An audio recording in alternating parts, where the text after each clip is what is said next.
सिस्पे infinite beacon या संदर्भात आपण मंगळवारी 22 तारखेला ज्या ठिकाणी बैठक बोलली आहे तुळशीदास मंगल कार्यालयाला, त्या बैठकीचं जाहीर झाल्यानंतर त्याचा प्रसार माध्यमातून त्या ठिकाणी आपल्या सगळ्याला त्या माध्यमातून कळाल्यानंतर या लुटारू लोकांनी नवीन या ठिकाणी सक्कल लढून उद्याचा 22 तारखेचा मंगळवारचा त्या ठिकाणी लोकांचा मेळावा कसा हाणून पाडता येईल या संदर्भात वेगवेगळे व्हिडिओ निर्माण करून आम्ही पैसे देणार आहोत। त्या पैशासंदर्भात आमचा ठरलेला आहे। अनेकांचे त्या ठिकाणी एकत्र येऊन खालचे एजंट आणि वरचे संचालक मंडळ हे या ठिकाणी आपल्या संघ बोलण्याचा प्रयत्न करत आहेत आणि अनेक त्यांनी तारखा दिल्या आणि त्या तारखा आजपर्यंत एकदाही खऱ्या ठरल्या नाहीत। आता त्यांनी त्या ठिकाणी ठरवले आहे की उद्यापासून काही लोकांना आपण पैसे देणार आहोत। पण मित्रांनो, त्यांचा विश्वास ठेवू नका।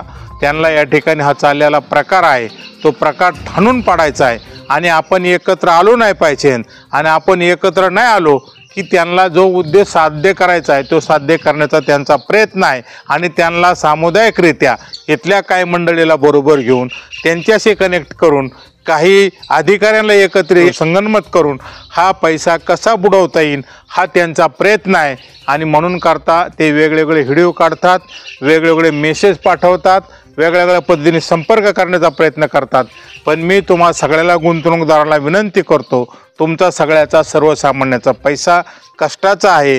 तुम्ही कष्टाच्या माध्यमातून कमवलेली ती रक्कम आहे आणि ती रक्कम आपण या ठिकाणी या चोर माणसांच्या हातात दिली आणि आता नवीन रात्री त्या ठिकाणी एक विषय झाला आणि रात्री सांगितण्यात आलं की आता आम्ही सोमवारपासून सुरू करणार आहोत। मित्रांनो, ते सोमवारपासून सुरू करू शकत नाही।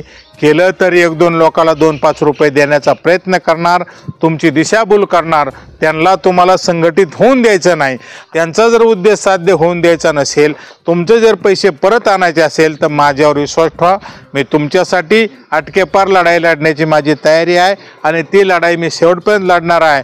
परंतु तुमच्या साथीची गरज आहे, आपलं मनोगत त्या ठिकाणी सांगण्याची गरज आहे, आपल्याला काय करण्याची गरज आहे, हा लढा कसा न्यायचा आहे, कुठं न्यायचा आहे, कुठं नेऊन थांबवायचा आहे, पुढची आपल्या आंदोलनाची दिशा या संदर्भात आपल्याला त्या ठिकाणी आपल्या सगळ्या संघ एकामेकी संघ बोलायचं आहे, चर्चा करायची आणि चर्चा करून पुढचा आंदोलनाची दिशा ठरवायची आणि गेलेले पैसे कसे आपल्याला परत मिळतील, कसे आपल्या प्रपंचाला ते उपयोगी होतील यासाठी आपल्याला सगळ्याला प्रयत्न करायचा आहे। माझी तुम्हाला विनंती आहे की ह्या गुंड लोकांच्या, गद्दार लोकांच्या, लोफर लोकांच्या, 420 लोकांच्या कसल्याही विषयावर भरोसा ठेवू नका।